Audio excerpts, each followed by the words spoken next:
Simple, true, radio. Simple, true, radio. Simple, true, radio. Simple, true, radio.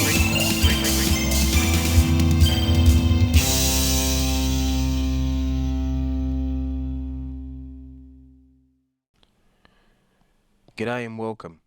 I'm Infinite Reality, so are you, and so is everybody else. And today I want to go into part 3 on my expose on Cecil Rhodes. And I'll start with this man here. His name is Carroll Quigley, and he wrote a book in 1949 called The Anglo-American Establishment. And some of the things in that book are very, very relevant to what I've been talking about. I'm going to delve into Cecil Rhodes' secret society, which he mentioned quite a bit in his 7 wills that he left after he died. But first, let's find out who Carroll Quigley was. Carroll Quigley was an American historian and theorist of the evolution of civilizations.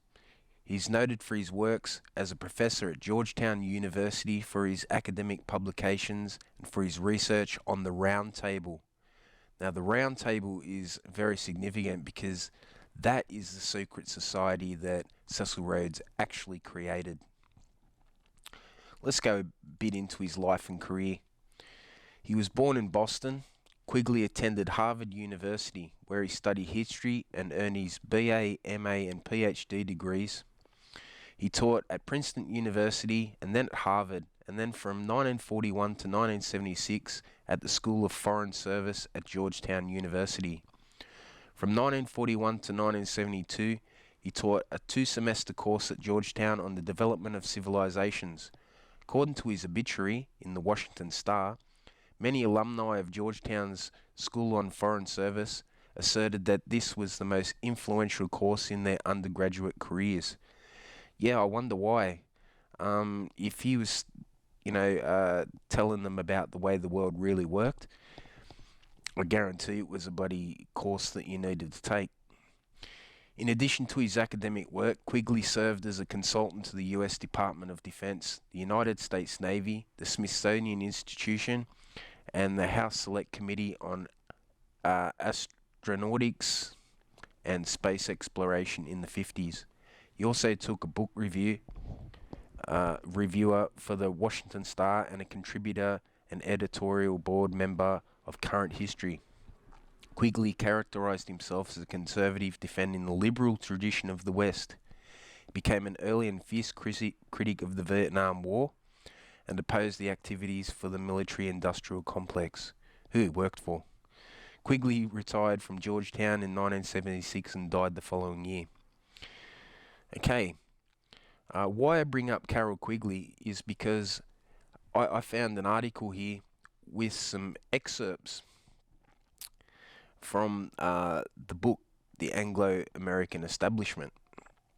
And it goes right into who Cecil Rhodes and the Cecil Rhodes Scholarship was and is all about. So let's start at the preface. The Rhodes Scholarships, established by the terms of Cecil Rhodes' 7th will, are known to everyone. What is not so widely known is that Rhodes, in 5 previous wills, left his fortune to form a secret society, which was to devote itself to the preservation and expansion of the British Empire. And what does not seem to be known to anyone is that this secret society was created by Rhodes and his principal trustee, Lord Milner, and continues to exist to this day. To be sure, this secret society is not a childish thing like the Ku Klux Klan, does not have any secret robes, secret handclasps, or secret passwords. It does not need any of those since its members know each other intimately. It probably has no oaths of secrecy, nor any formal procedure of initiation. It does, however, exist and holds secret meetings over which the senior members presides. At various times since 1891, these meetings have been presided over Rhodes himself, Lord Milner, Lord Selborne, Sir Patrick Duncan, Field Marshal Jan Smuts, Lord Lothian, and Lord Brand. They've been held in all British domains starting in South Africa about 1903, various places in London, chiefly 175 Piccadilly, at various colleges at Oxford, chiefly All Souls, at many English county houses such as Tring Park, Blickling Hall, Cliveden, and others. This society has been known at various times as Milner's Kindergarten, Round Table Group, Rhodes Crowd, the Times Crowd, All Souls Group, and Cliveden Set. All these terms are unsatisfactory for one reason or another, and I've chosen to call it the Milner Group. These persons who have used the other terms or heard of them have not generally been aware that all the various terms referred to the same group. Yeah, see, this is how you disguise a secret society. You let people call it what they want. It doesn't matter, because the people involved know who they are and what they're doing and what they're about. So you can have outsiders call it whatever they want. You could have them thinking that there's 10 groups when there's only really one. It's not easy for an outsider to write the history of a secret group of this kind, but since no insider is going to do it, an outsider must attempt it. It should be done, for this group is, as I shall show, one of the most important historical facts of the 20th century. Indeed, the group is of such significance that evidence of its existence is not hard to find, if one knows where to look. This evidence I have sought to point out, overly burdening this volume with footnotes and bibliographical references, while such evidences of scholarships are kept at a minimum. I believe I have given the source of every fact which I mention. Some of these facts came to me from sources which I am not permitted to name. Yes, because these people would no doubt find themselves Gonski, if they were outed as the person that told. These are the way secret groups and societies work. Okay, and I have mentioned them only where I can produce documentary evidence available to everyone. Nevertheless, it would have been very difficult to write this book if I had not received a certain amount of assistance of a personal nature from persons close to the group.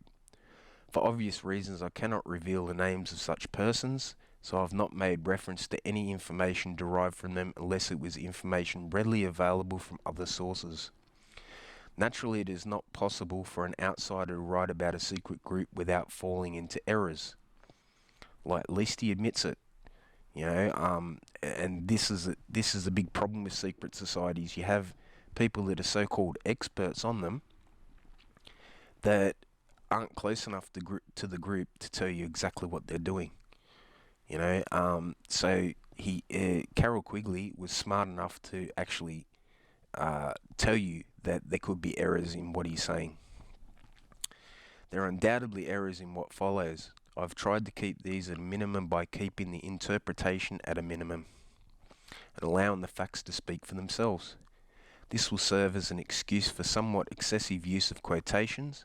I feel that there is no doubt at all about my general interpretation.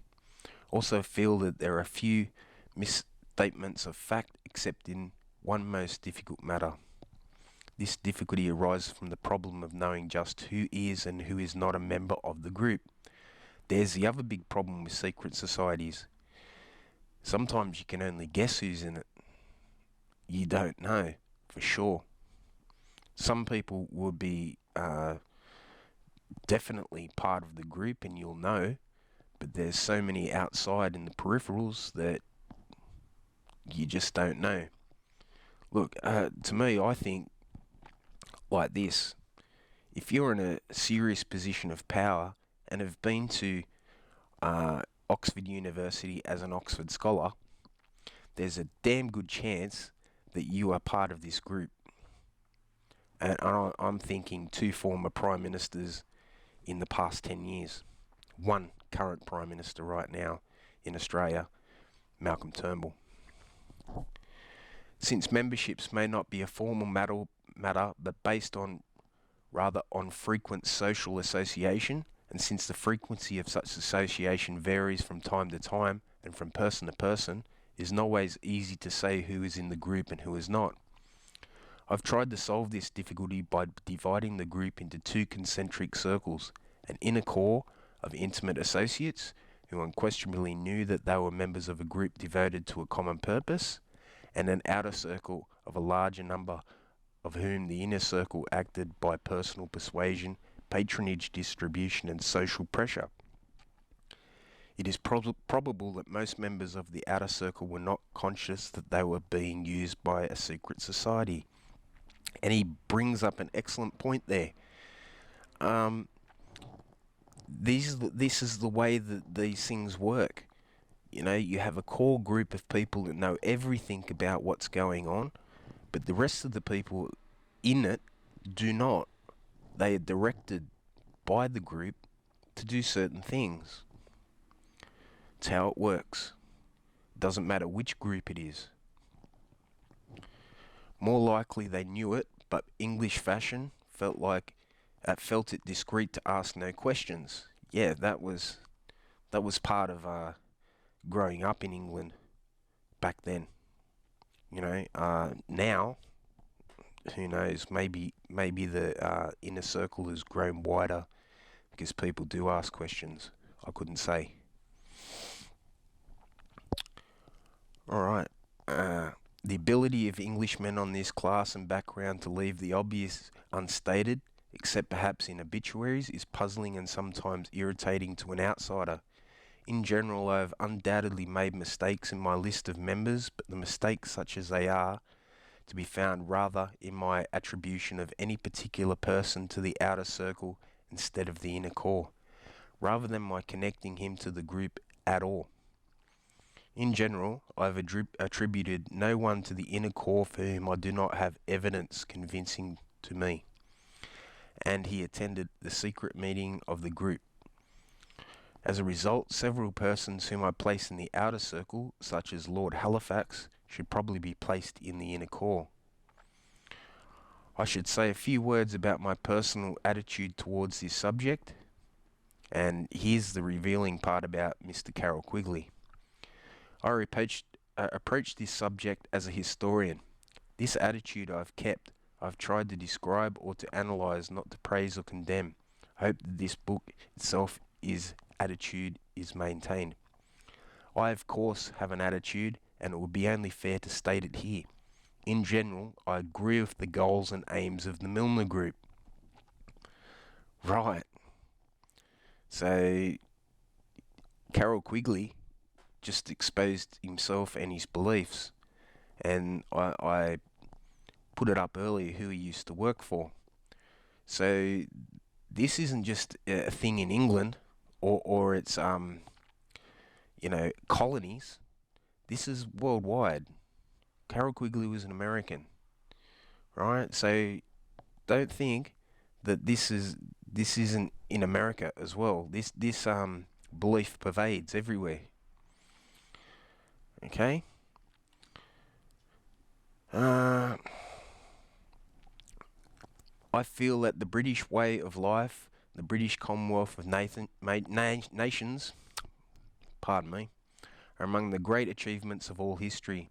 I feel that the destruction of either of them would be a terrible disaster to mankind. I feel that the withdrawal of Ireland, of Burma, of India, or of Palestine from the Commonwealth is regrettable and attributable to the fact that the persons in control of these areas failed to absorb the British way of life while they were parts of the Commonwealth. I suppose, in the long view, my attitude would be far different from that of the members of the Milner Group. Not far different.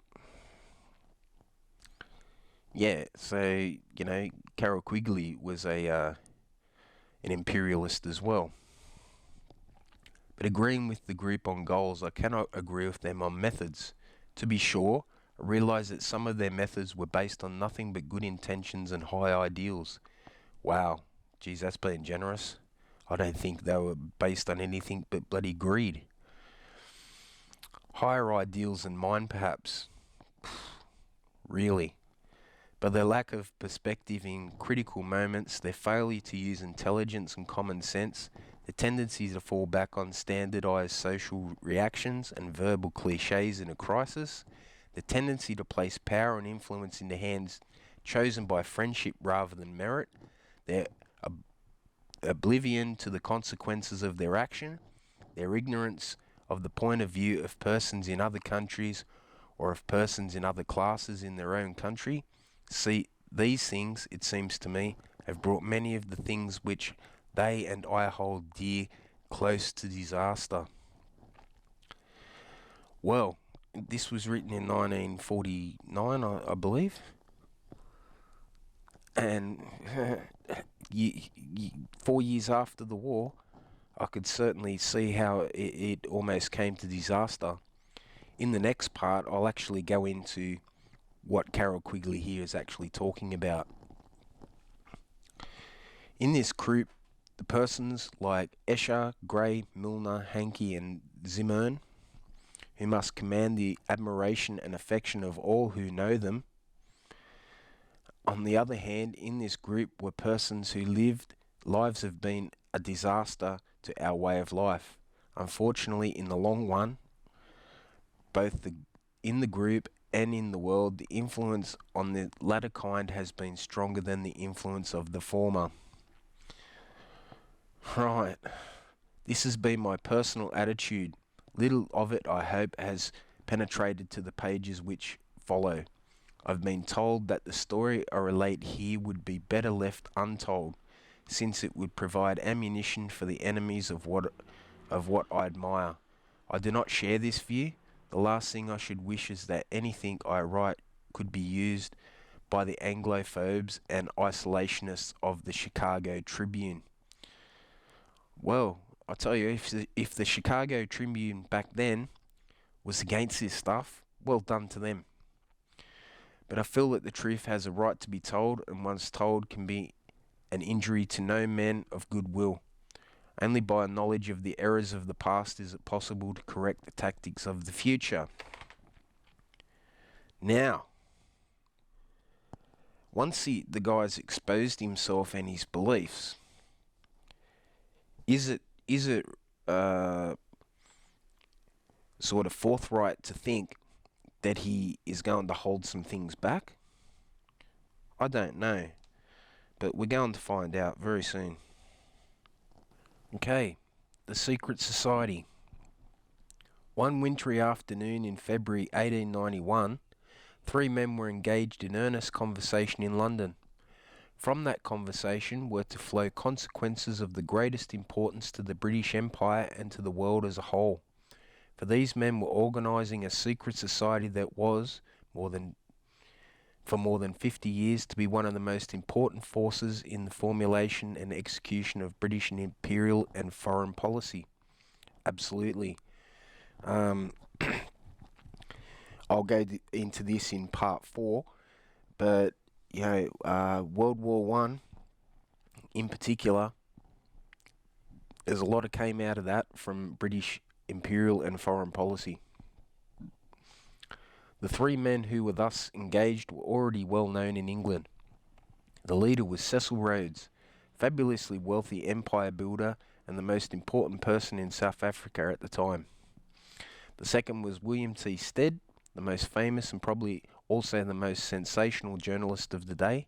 The third was Reginald Balliol Brett, later known as Lord Escher, friend and confidant of Queen Victoria, and later to be the most influential advisor of King Edward VII and King George V. The details of this important conversation will be examined later. At present, we need to only point out that the 3 drew up a plan of organisation for their secret society and a list of original members. The plan of organisation provided for an inner circle to be known as the Society of the Elect, and then an outer circle to be known as the Association of Helpers. And this is how you keep secrets, people. This is how you keep secrets. You have a small inner circle that knows everything, and the people on the outside only know what they're told, and they do what they're told. Why do they do what they're told? Because they're fervent believers. Okay. Within the Society of the Elect, the real power was to be exercised by the leader and the junta of three. Why three? These things, tend to pop up in threes, I suppose it comes back to the Bible, the three manifestations of God, the Father, the Son, and the Holy Spirit. But yeah, three. There you go. And a junta was to be Stead, Brett, and Alfred Milner. In accordance with this decision, Milner was added to the society by Stead shortly after the meeting we have described. The creation of this secret society was not a matter of moment, as we shall see. Rhodes had been planning this for this event for more than 17 years. Stead had been introduced to the plan on 4th of April 1889, and Brett had been told of it on 3rd of February 1890. Nor was a society thus founded an ephemeral thing, for in modified form it exists to this day. Absolutely, it exists to this day. How do you spread your influence around the world? Well, you do it covertly, not overtly. And they learnt this a long time ago. If you want to study the history of the Templars, what was their biggest mistake? They came out overtly. They were known. And, they had the Day of the Long Knives, and throughout Europe, they were no more. They went into hiding after that and went to places like Venice, but that's another story. From 1891 to 1902, it was known that only a score of purses during this period. Rhodes was a leader and Stead was the most influential member. From 1902 to 1925, Milner was leader, while Philip Kerr, or Lord Lothian, and Lionel Curtis were probably the most important members. From 1925 to 1940, Kerr was leader, and since his death in 1940, this role has probably been played by Robert Henry Brand, now Lord Brand. Now, we're not going to get too much information on modern day stuff from here, but this is just to establish that this secret society actually exists. Okay?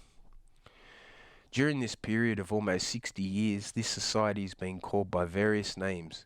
During the first decade or so, it was called the Secret Society of Cecil Rhodes, or the Dream of Cecil Rhodes. In the second and third decades of his existence, it was known as Milner's Kindergarten, 1901 to 1910, and as the Round Table Group, 1910 to 1920. A lot of people still know it today as the Round Table Group. There's a book by a man called Coleman called The Committee of 300, and he talks about the Round Table Group extensively in that.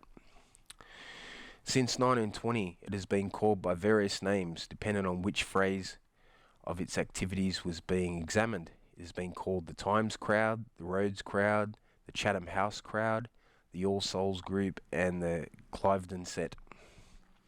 All of these terms were more or less inadequate because they focused attention on only part of the society or on only one of its activities. Yeah, see, this is how they hide it. You could expose yourself here, but you don't know about the dirty dealings they're doing elsewhere. It's, these are the way these things work. Imagine governments today. We're Australians. Now, can you tell me what's going on behind the scenes in government today? In our government, Australian government? I don't think so, because absolutely nobody knows except the people involved. Yeah? See, look, we can look at our governments as a secret society all on their own, but they're not secret. They're overt. They're out in the open. Okay?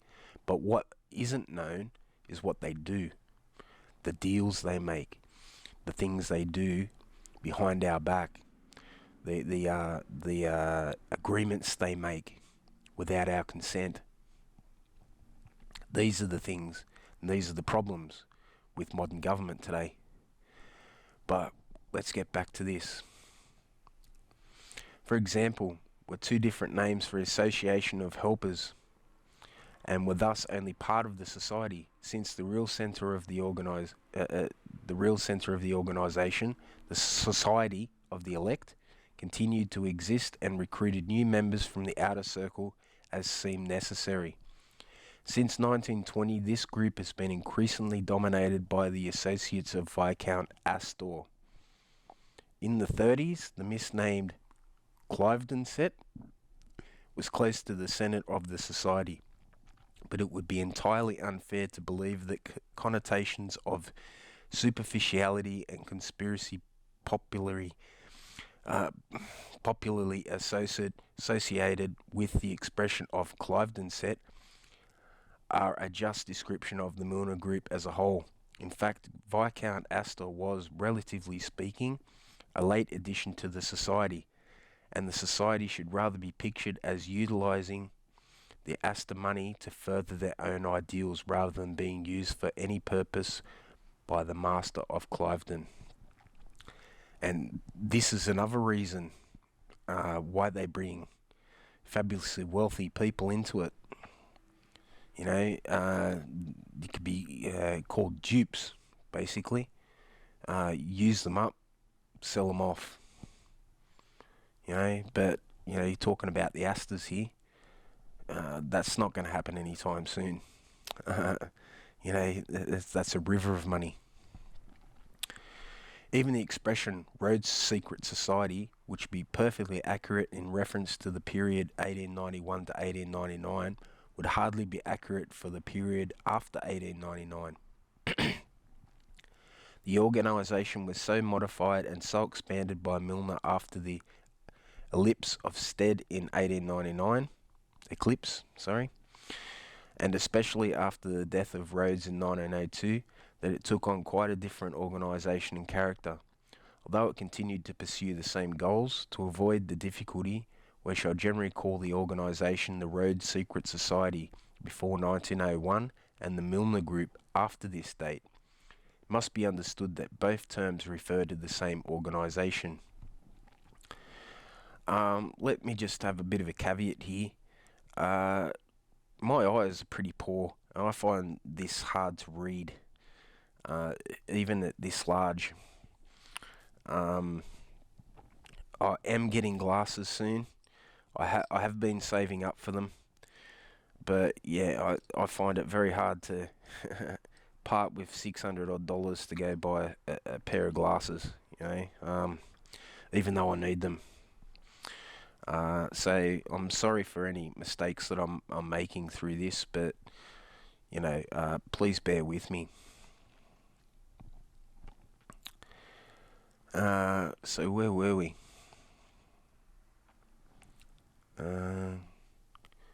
Okay. And that it took quite a different organisation and character, although it continued to pursue the same goals. To avoid this difficulty, we shall generally call the organisation, blah blah blah.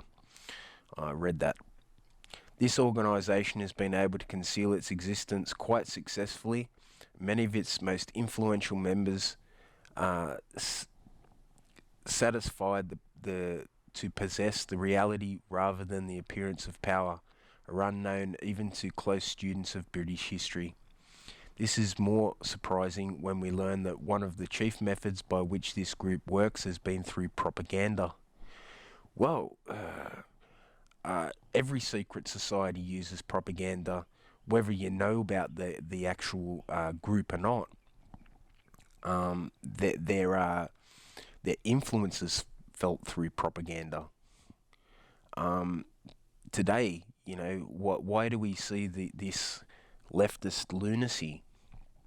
Well, it's probably because think tanks and groups like this are pushing an agenda, and you have state media that thinks nothing better than to run this propaganda and to indoctrinate the people. It's the way it works. Okay, so let's have a look at some of this propaganda. It plotted the Jameson Raid of 1895. It caused the Boer War of 1899 to 1902. Yeah, I've already established that in previous videos. It set up and controls the Rhodes Trust. Absolutely, one of the richest trusts in the world to this day. It created the Union of South Africa in 1906 to 1910. It established the South African periodical, The State, in 1908. I'd assume that's a newspaper. It founded the British Empire periodical The Round Table in 1910, and this remains the mouthpiece of the group. Yeah, so because you got to have an outlet to talk about your propaganda. It has been the most powerful single influence in All Souls, Balliol, and New Colleges of Oxford for more than a generation. I would say there's still an influence there to this day. It has controlled the Times for more than 50 years, with the exception of the 3 years 1919 to 1922. The Times, the paper. It publicised the idea of and the name British Commonwealth of Nations in the period 1908 to 1918. Yes, well, how many people from Australia signed up because they believed in the British Commonwealth of Nations? Hey? World War One, Gallipoli. Think about it. It was a chief influence in Lloyd George's war administration in 1917 to 1919 and dominated the British delegation to the Peace Conference of 1919. And I'm going to talk more about that later. It had a great deal to do with the formation and management of the League of Nations and the system of mandates. League of Nations was the forerunner to United Nations. Now, I just did a video on the United Nations a couple of days ago, so you might want to check that out if you're interested in this. It was founded the Royal Institute of International Affairs in 1919 and still controls it. Right, now that's a big one right there. Royal Institute of International Affairs is a think tank that pretty much pervades foreign policy for Britain, and it hooks up with other like groups like the Council on Foreign Relations and the Bilderberg Group. Okay? Was one of the chief influences on British policy towards Ireland, Palestine and India in the period 1917 to 1945. Absolutely, and that's what I'm going to demonstrate in the next video. It was a very important influence on the policy of appeasement of Germany during the years 1920 to 1940. Yeah, and what rose out of that? One, Adolf Hitler, and a very pissed off Germany when they were forced to pay reparations for World War One, and they were so poor that you could walk down the street with a wheelbarrow full of cash, not be able to afford a loaf of bread. Yeah, right. So you understand some of the things that they brought about through their policies.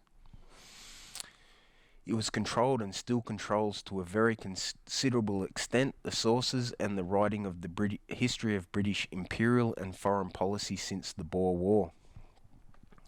Absolutely, and I don't think anything's changed. What do you think the government controls this stuff?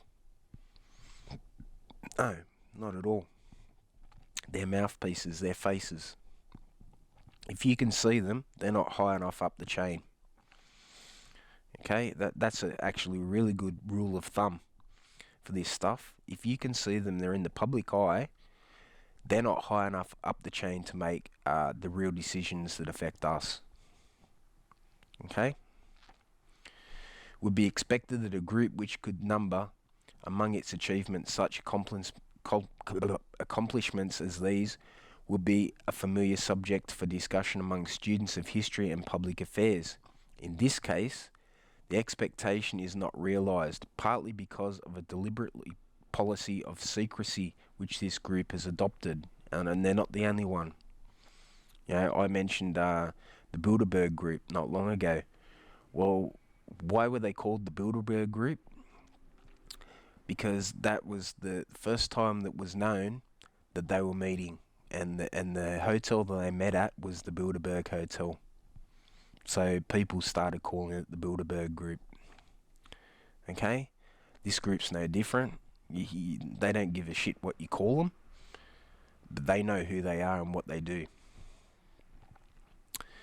Partly because the group itself is not closely integrated but rather appears as a series of overlapping circles or rings, partly concealed by being hidden behind formally organised groups of no obvious political significance. Yeah, absolutely. This is how you hide. This group, held together as it is by the tenuous links of friendship, personal association and common ideals, is so indefinite in its outlines, especially in recent years, that it is not always possible to say who is a member and who is not. Indeed, there is no sharp line of demarcation between those who are members and those who are not, since membership is possessed in varying degrees, and the degree changes at different times.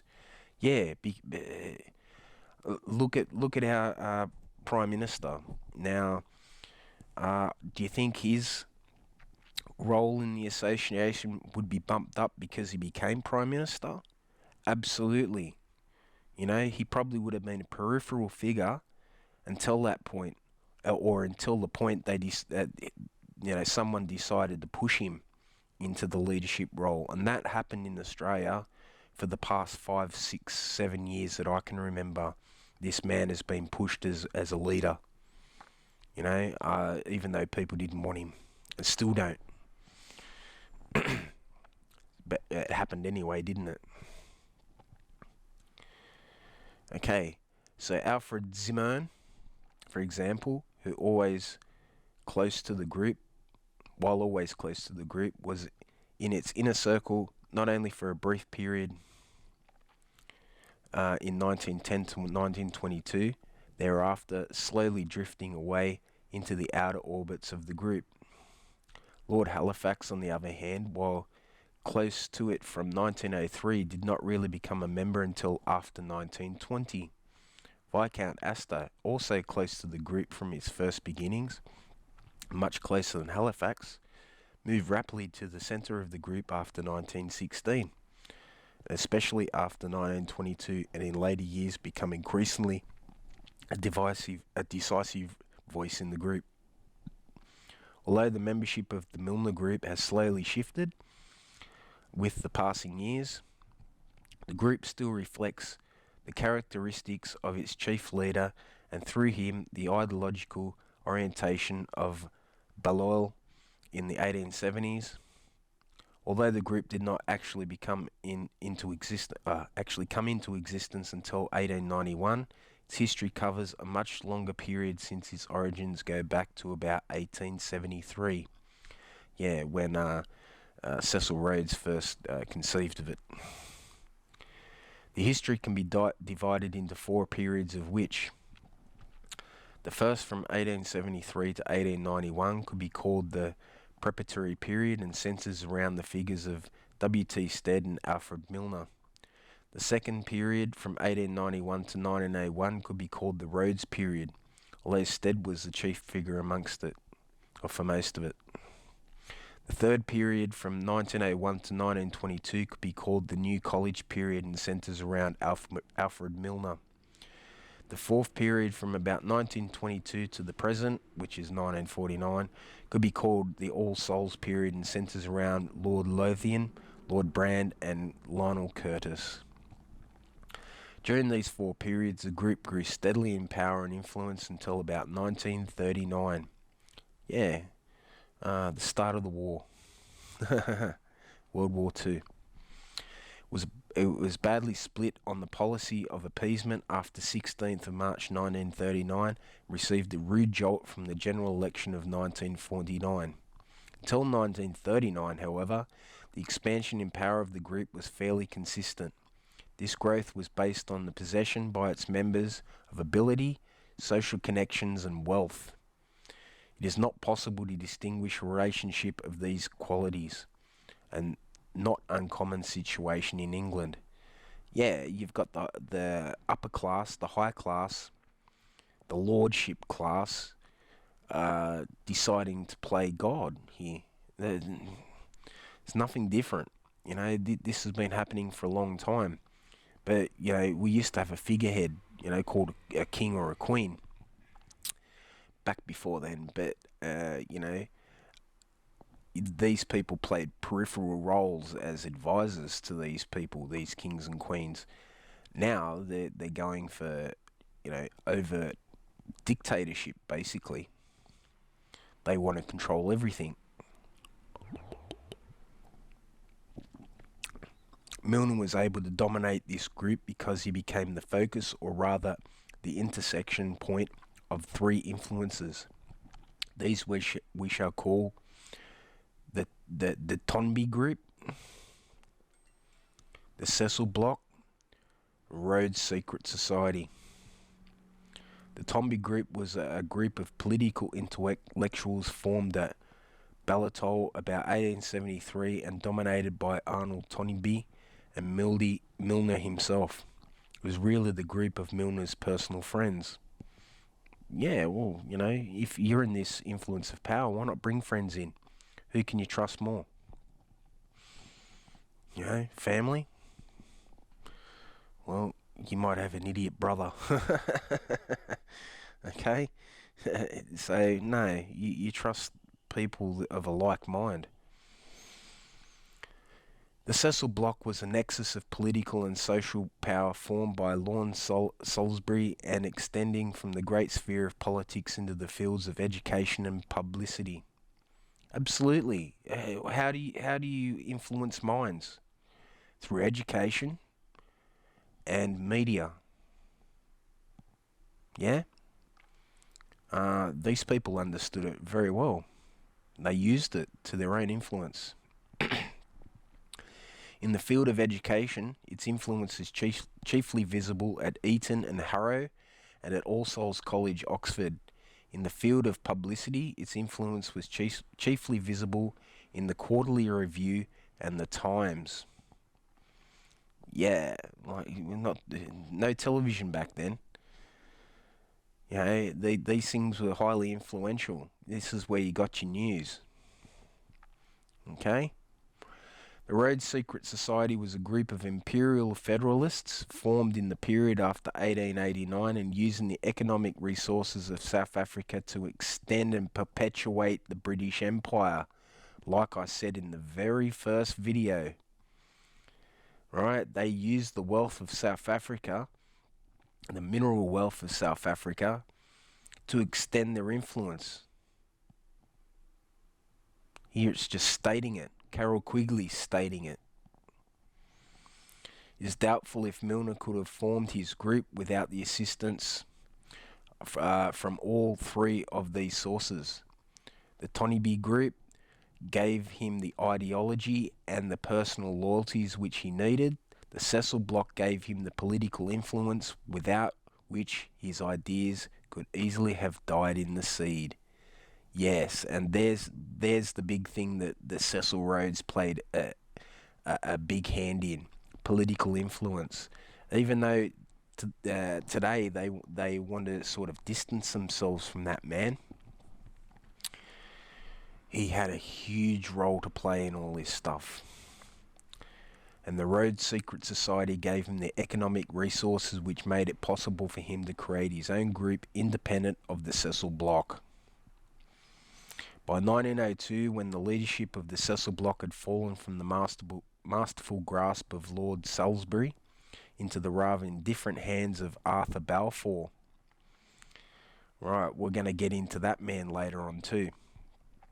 And Rhodes had died, leaving Milner as the chief controller of this vast estate. The Milner Group was already established and had most hopeful future. The long period of Liberal government, which began in 1906, cast a temporary cloud over that future, but by 1916 the Milner Group had made its entrance into the citadel of political power. For the next 23 years, steadily extended its influence until by 1938 it was the most potent political force in Britain. Now, you don't think they've done that in every country that they've touched? I know that it's happened here in Australia. I know for a fact. One of our most decorated prime ministers, Sir Robert Menzies. Hey, where did he move back to after his tenure in Australia was done? Went back to England, didn't he? Hey, I wonder why. Was he part of this? Guarantee he was. Guarantee it. The original members of the Milner Group came from well-to-do, upper-class, frequently titled families. At Oxford, they demonstrated intellectual ability and laid the basis for the group. In later years, they added to their titles and financial resources, obtaining these partly by inheritance and partly by ability to tap new resources of titles and money. Yeah, absolutely. When you're in charge of all this stuff, it's easy to give it out to yourself, isn't it? At first, their family fortunes may have been adequate to their ambitions, but in time these were supplemented by access to the funds of the Foundation of All Souls, the Rose Trust, and the Biet Trust, the fortune of Sir A. Bailey, the Astor fortune, certain powerful British banks, which the chief was Lazard Brothers and Company, and in recent years, the Neufeld money. Right. Look at that, hey? You say money can't buy you influence. Certainly did for them. Although the outlines of the Milner Group existed long before 1891, the group did not take full form until after that date. Earlier, Milner Stead had become part of a group of neo-imperialists who justified the British Empire's existence on moral rather than on economic or political grounds, and who sought to make this justification a reality by advocating self-government and federation within the empire. Yeah, when were we federated in Australia? 1901? Yeah, wonder who was behind that. This group formed at Oxford in the early 1870s and was extended in the early 1880s. At Balliol, it included Milner, Arnold Tombi, Thomas Raleigh, Michael Glasbrook, Philip Leighton Gell, and George R. Parkland. Tombi was Milner's closest friend. After his early death in 1883, Milner was active in establishing Tombi Hall, a settlement house in London. In his memory, Milner was chairman of the governing board of this establishment from 9/11 to his death in 1925. A settlement house. Yeah, so they got into banking too. Right. 1931, plaques to both Tombi and Milner were unveiled there by members of the Milner Group. In 1894, Milner delivered a eulogy of his dead friend at Tombi Hall, published it the next year as Arnold Tombi, a reminiscence. He also wrote the sketch of Tombi in the Dictionary of National Biography. The connection is important because it undoubtedly gave Tombi's nephew Arnold J. Tombi his entree into government service in 1915 and into the Royal Institute of International Affairs after the war. George R. Parkin, later Sir George, 1846 to 1922, was a Canadian who spent only 1 year in England before 1889, but during that year, 1873 to 1874, he was a member of Milner's Circle at Balliol and became known as a fanatical supporter of Imperial Federation. As a result of this, he became a charter member of the Canadian branch of the Imperial Federation League in 1885 and was sent 4 years later to New Zealand and Australia by the League to try to build up imperial sentiment. And by 1901, we'd federalised, hadn't we? Yeah. On his return, he toured around England giving speeches to the same purpose. This brought him into close contact with Cecil Bloch, especially George E. Buckle of the Times, and G. W. Prothero, J. R. Seeley, Lord Rosebery, Sir Thomas, later Lord Brushley, and Milner. For Buckle, and in support of the Canadian Pacific Railway, he made a survey of the resources and problems of Canada in 1892.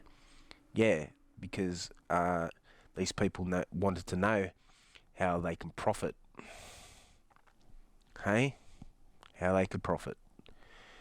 This was published by Macmillan under the title The Great Dominion the following year. On a subsidy from Brushley and Rosebery, he wrote and published his best-known book, Imperial Federation, in 1892. This kind of work as a propagandist for the Cecil Bloch did not provide a very adequate living, so on 24th of April 1893, Milner offered to form a group of imperialists who would finance this work of Parkin's on a more stable basis. Accordingly, Parkin, Milner and Brushley, on 1st of June 1893, signed a contract by which Parkin was to be paid £450 a year for 3 years. During this period, he was to propagandise as he saw fit for the imperial solidarity. As a result of this agreement, Parkin began a steady correspondence with Milner, which continued for the rest of his life. Yeah, he was a true believer, wasn't he? Hey? Say anything to get it up and running. When the Imperial Federation League dissolved in 1894, Parkin became one of a group of propagandists known as the Seeley Lecturers, after Professor J. R. Seeley of Cambridge University, a famous imperialist. Parkin still found his income insufficient, however, although it was being supplemented from various sources, chiefly the Times. So, jobs for the boys. In 1894, he went to the Colonial Conference at Ottawa as a special correspondent of the Times. The following year, he was offered the position of Principal of Upper Canada College, Toronto. He consulted with Buckle and Mobley Bell, the editors of the Times, hoping to get a full-time position on the Times. There was none vacant, so he accepted the academic post in Toronto, combining this with the position of Canadian correspondent of the Times. This relationship with the Times continued even after he became organising secretary of the Rhodes Trust in 1902. So look, all his bullshit finally paid off. Became a secretary of the Rhodes Trust. Hey? Wow. In 1908, for example, he was the Times correspondent at the Quebec Tercentenary celebration, later in behalf of the Times with the permission of Marconi. I wonder if that's Radio Marconi. Don't know. He sent the first press dispatch ever transmitted across the Atlantic Ocean by radio. Well, it is that Marconi. In 1902, Parkin became the first secretary of the Rhodes Trust. and he assisted Milner in the next 20 years to set up the methods by which the Rhodes Scholars would be chosen. To this day, more than a quarter century after his death, his influence is still potent in the Milner Group in Canada. This was in 1949, people. His son-in-law, Vincent Massey, and his namesake, George Parkin D. T. Glazebrook, are the leaders of the Milner Group in the Dominion. So, what does he just point out there? Something very important, that this group has leaders not just in Britain, they've got some in Canada, and I'm sure they've got them in every Commonwealth nation on earth. I'm positive of it. Why would you only have a leader over in Canada? You'd have one in Australia, you'd have one in India, you'd have one in Jamaica even. You know? Everywhere. Another member of this Balliol group of 1875 was Thomas Raleigh, later Sir Thomas, 1850 to 1922. Close friend of Parkin and Milner, fellow All Souls, 1876 to 1922. Later Registrar of the Privy Council, 1896 to 1899. Legal member of the Council of the Viceroy of India. There we go. There's the India link. 1899 to 1904. Member of the Council of India in London. 1909 to 1913. Raleigh's friendship with Milner was not based only on association at Balliol, for he had lived in Milner's house in Tübingen, Germany, when they were both studying there before 1868. Another student who stayed only briefly at Balliol but remained as Milner's intimate friend for the rest of his life was Philip Leighton Gell, 1852 to 1926. Gell was a close friend of Milner's mother's family and had been with Milner at King's College, London, before they both came up to Balliol. In fact, it is extremely likely that it was because of Gell, 2 years his senior, that Milner transferred to Balliol from London. Gell was made the first chairman of Tombi Hall by Milner when it was opened in 1884, and held that post for 12 years. He was still chairman of it when Milner delivered his eulogy of Tombi there in 1894. In 1899, Milner made Gell a director of the British South Africa Company. Hey? Kept it all in-house.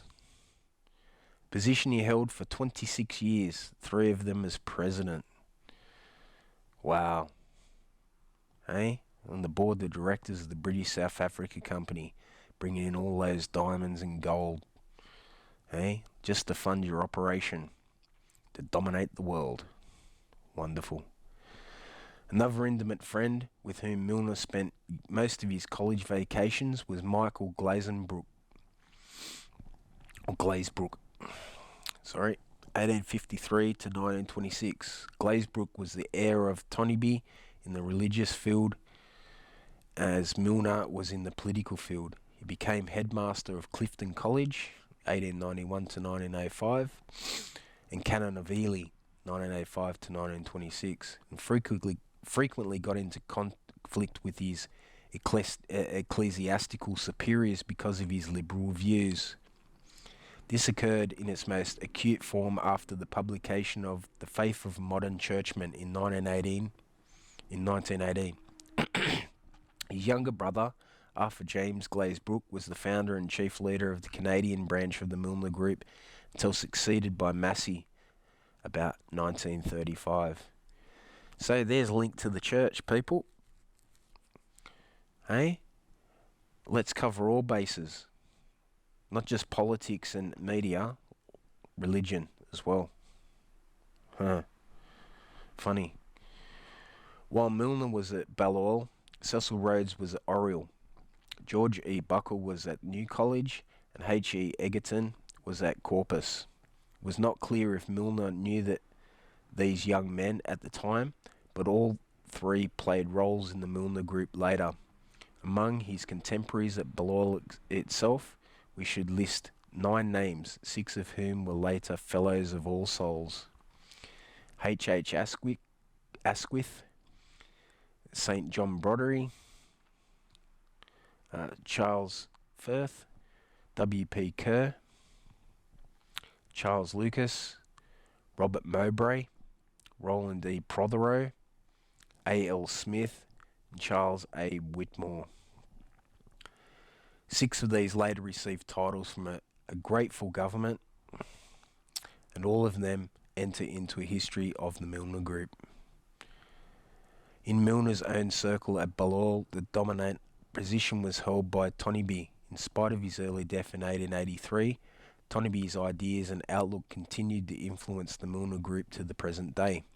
As Milner said in 1894, "There are many men now active in public life, and some whose best work is probably yet to come, who are simply working out ideas inspired by him." As to Tombi's influence on Milner himself, the latter, speaking on his first meeting with Tombi in 1873, said 21 years later, "I feel at once under his spell and have always remained under it. No one who is ignorant of the existence of the Milner Group can possibly see the truth of these quotations, and as a result, the thousands of persons who have read these statements in the introduction of Tombi's famous lectures on the Industrial Revolution have been vaguely puzzled by Milner's insistence on the importance of a man who died at such an early age and so long ago." Yeah, well, there's a story probably to be told about that man. I don't know it. I think I'm going to dig back into it though. Most readers have merely dismissed the statements and sentimentality inspired by personal attachment, although it should be clear that Alfred Milner was about the last person in the world to display sentimentality or even sentiment. Yeah, these weren't qualities that were looked upon for this group. Ruthlessness was looked upon for this group. Cecil Rhodes said it himself. Among these ideas of Tombi's which influenced the Milner Group, we should mention 3. Conviction that the history of the British Empire represents the unfolding of a great moral idea, the idea of freedom, and that the unity of the empire could best be preserved by the cement of this idea. A conviction that the first call on the attention of any man should be a sense of duty and obligation to serve the state. Yeah, same things that Cecil Rhodes said. And a feeling of the necessity to do social service work, especially educational work, among the working classes of English society. Yeah, indoctrination work. These ideas were accepted by most of the men whose names we've already mentioned later became dominant principles of the Milner Group. Later, Tombi can also be regarded as a founder of the method used by the group later, especially in the Round Table groups and the Royal Institute of International Affairs. Yeah, they still play by the same playbook. As described by Benjamin Jowett, Master of Balliol, in his preface to the 1884 edition of Tombi's Lectures on the Industrial Revolution, this method was as follows. He would gather his friends around him. They would form an organisation. They'd work on quietly for a time, some at Oxford, some in London.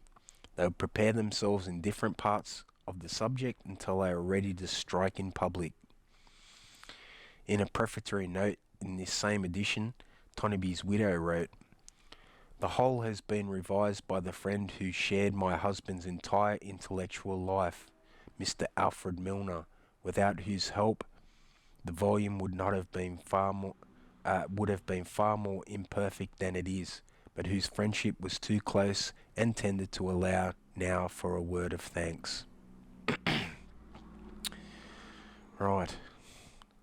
After Milner's published his Reminiscence of Arnold Tombi, it was reprinted in subsequent editions of the Industrial Revolution as a memoir, replacing Jowlett's. After leaving Oxford in 1877, Milner studied law for several years but continued to remain in close contact with his friends through a club organised by Tombi. This group, which met at the Temple in London as well as at Oxford, worked closely with the famous social reformer and curate of St Jude's, Whitechapel, Samuel A. Barnett. The group lectured to working-class audiences in Whitechapel, Milner giving a course of speeches on the state and the duties of rulers in 1880 and another on socialism in 1882. And there it rears its ugly head. This is where all this stuff has come from. Okay? We're talking about left socialists today and all the problems we have. This is where it's come from. Beliefs of these rich upper class people. The latest series was published in the National Review in 1931 by Lady Milner. In this group of Tonbis was Albert Grey, later Earl Grey, 1851 to 1917. He became an ardent advocate of imperial federation. Later a loyal supporter of Milner's, as we shall see, he remained a member of the Milner group until his death. Another member of the group, Ernest Ewen Muller, had been at King's College London with Milner and Gell, and at New College while Milner was at Balliol. A close friend of Milner's, who became a journalist, was with Milner in South Africa during the Boer War and wrote a valuable work on his experience called Lord Milner in South Africa, 1903. Milner reciprocated by writing his sketch in the Dictionary of National Biography when he died in 1910. At the end of 1881, Milner determined to abandon the law and devote himself to work of a more social benefit. On 16th of December, he wrote in his diary, "One cannot have everything. I'm a poor man and must choose between public usefulness and private happiness. I choose the former, or rather, I choose to strive for it." Well, I don't know. I can't, really knock that statement. The opportunity to carry out this purpose came to him through his social work with Barnett, for it was by this connection that he met George J., later Lord Goshen, Member of Parliament and Director of the Bank of England, who in the space of 3 years, 1880 to 1883, refused the posts of Viceroy of India, Secretary of State for War, and Speaker of the House of Commons. Goshen became, as we shall see, one of the instruments by which Milner obtained political influence. For 1 year, 1884 to 1885, Milner served as Goshen's private secretary, leaving the post only because he stood for Parliament himself in 1885. It was probably as a result of Goshen's influence that Milner entered journalism, beginning to write for the Pall Mall Gazette in 1881. On this paper, he established a number of personal relationships of later significance. At the time, the editor was John Morley, with William T. Stead as assistant. Stead was an assistant editor in 1880 to 1883, and editor in 1883 to 1990. In the last year, he founded the Review of Reviews. An ardent imperialist at the time, that was a violent reformer in domestic matters. He was one of the strongest champions in England of Cecil Rhodes. He introduced Albert Grey to Rhodes, and as a result, Grey became one of the original directors of the British South Africa Company when it was established by Royal Charter in 1889. And there's your royal link to what the atrocities of South Africa. There's your royal link. Okay? It took a while to get to it, 3 parts, but there's the link. Grey became an administrator of Rhodesia when Dr. Jamieson was forced to resign from that post in 1896, and as an aftermath of his famous raid into the Transvaal. He was Governor-General of Canada in 1904 to 1911 and unveiled the Rhodes Memorial in South Africa in 1912. A Liberal member of the House of Commons from 1880 to 1886, he was defeated as a Unionist in the latter year. In 1894, he entered the House of Lords as the 4th Earl Grey. Not the tea, but yeah, Earl Grey, having inherited the title and 17,600 acres from an uncle. Throughout this period, he was close to Milner and later was very useful in providing practical experience for various members of the Milner Group. His son, the future 5th Earl Grey, married the daughter of the 2nd Earl of Selborne, a member of the Milner Group. Yeah, let's keep it in-house, just like the Royals, eh? During the period to which Milner was working with the Pall Mall Gazette, he became associated with 3 persons of some importance later. One of these was Edward T. Cook, later Sir Edward T. Cook, 1857 to 1919. He became a member of the Tombi Milner Circle in 1879, while still an undergraduate at New College. Milner had become a Fellow of the New College in 1878 and held appointment until he was elected Chancellor of the University in 1925. With Edward Cook, he began a practice which was to repeat many times in his life later. That is, as Fellow of New College, he became familiar with undergraduates whom he later placed in positions of opportunity and responsibility to test their abilities. And this is how it works, people. This is how it works. The people that show the abilities that they're looking for, the qualities they're looking for, get the opportunities, right? And what you'll find is they rise through the ranks very quickly. Very quickly. You know, they're put there for a reason, because that they have a job to do, and they will take that job seriously at no cost to anyone but everybody else. Cook was made Secretary of the London Society for the Extension of University Teaching and invited to contribute to the Pall Mall Gazette. Succeeded Milner as assistant editor to Stead in 1885 and succeeded Stead as editor in 1890. He resigned as editor in 1892 when Waldorf Astor bought the Gazette and founded the new Westminster Gazette, of which he was editor for 3 years. Subsequently, editor of the Daily News for 5 years, 1896 to 1901. He lost his post because of the proprietor's objections to his unqualified support for Rhodes, Milner and the Boer War. Yeah, so there were people that understood what was going on.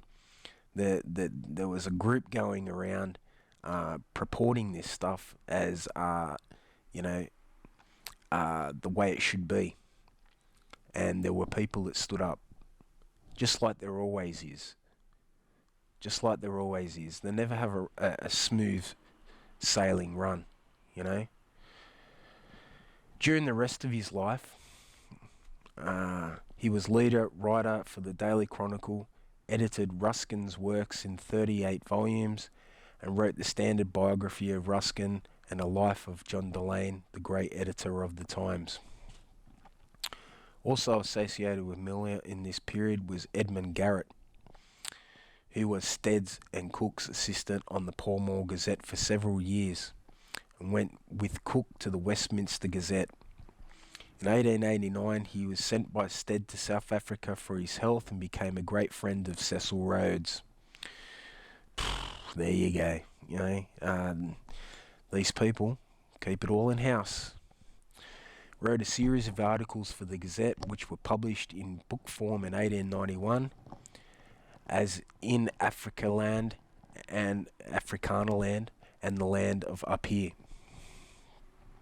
He returned to South Africa in 1895 as editor of the Cape Times, the most important English language paper in South Africa, both as editor in 1895 to 1900, later as a member of the Cape Parliament, 1898 to 1902. He strongly supported Rhodes and Milner and warmly advocated a union of all South Africa. Right. His health broke down completely in 1900, but he wrote a character analysis of Rhodes for the Contemporary Review, and a chapter called Rhodes and Milner for the Empire and the Century. That'd be an interesting read.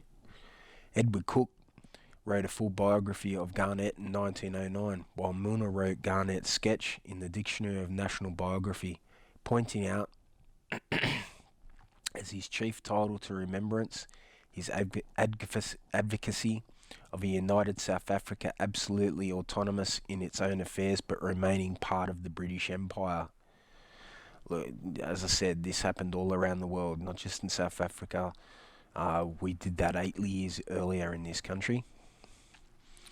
During the period in which he was assistant editor of the Gazette, Milner had a roommate, Henry Birchenau, later Sir Henry. Birchenau went into the silk manufacturing business, but his chief opportunities for fame came from his contacts with Milner. In 1903, he was made Special British Trade Commissioner to South Africa. In 1906, a member of the Royal Commission on Shipping Rings, a controversial South African subject. I don't know much about that, so I couldn't comment on it. In 1905, a director of the British South Africa Company, president in 1925, and in 1920, a trustee of the Byte Fund, Be It Fund. During the First World War, he was a member of various governmental committees concerned with subjects in which Milner was especially interested. He was chairman of the Board of Trades Committee and Textiles after the war, chairman of the Royal Commission of Paper, chairman of Committee of Cotton Growing in the Empire, chairman of the Advisory Council to the Ministry of Reconstruction. In 1885, as a result of his contact with such famous liberals as Gochan, Morley and Stead, and at the direct invitation of Michael Glazebrook, Milner stood for Parliament but was defeated. In the following year, he supported the Unionists in the critical election of Home Rule for Ireland and acted as head of the Literature Committee of the new party. See how these people make their way into important little roles? You know, this is no accident. Gochan made him his private secretary when he became Chancellor of the Exchequer in Lord Salisbury's government in 1887. The two men were similar in many ways. Both had been educated in Germany. Both had mathematical minds. It was Gochan's influence which gave Milner the opportunity to form the Milner Group, because it was Gochan who introduced him to the Cecil Block. While Milner was Gochan's private secretary, his parliamentary private secretary was Sir Robert Mowbray, an older contemporary of Milner's at Balliol and Fellow of All Souls for 46 years. As a result of the Gochan influence, Milner was appointed successively Under Secretary of Finance in Egypt, Chairman of the Board of Inland Revenue, and High Commissioner to South Africa. With the last position, he combined several other posts, notably Governor of the Cape of Good Hope and the Governor of the Transvaal and the Orange River Colony. But Gochan's influence on Milner was greater than this, both in specific matters and in general, specifically as Chancellor of Oxford University in succession to Lord Salisbury, and as an intimate friend of the Warden of All Souls, Sir William Anson. Gochan became one of the instruments by which the Milner Group merged with All Souls. But more important to this, Gochan introduced Milner in the period 1886 to 1905 into that extraordinary circle which rotated about the Cecil family. This just goes on to for references there, but that is basically the story of how this group came about. And let's not fool yourselves, people. This is going on to this day. It absolutely is.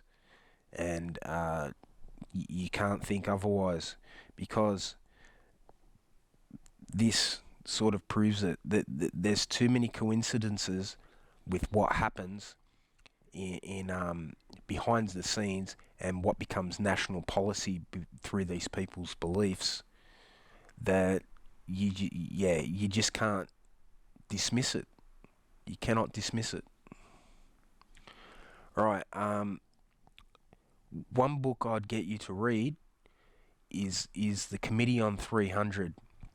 I'll put a picture up of it, and if you can, get a copy of that. It's available on PDF format online. Please read that, because if you want to know anything about the secret societies around the world, that is a very good guide. I'm going to leave it at that. If you like my videos, please subscribe. If not, it's no worries. And I'll see you next time.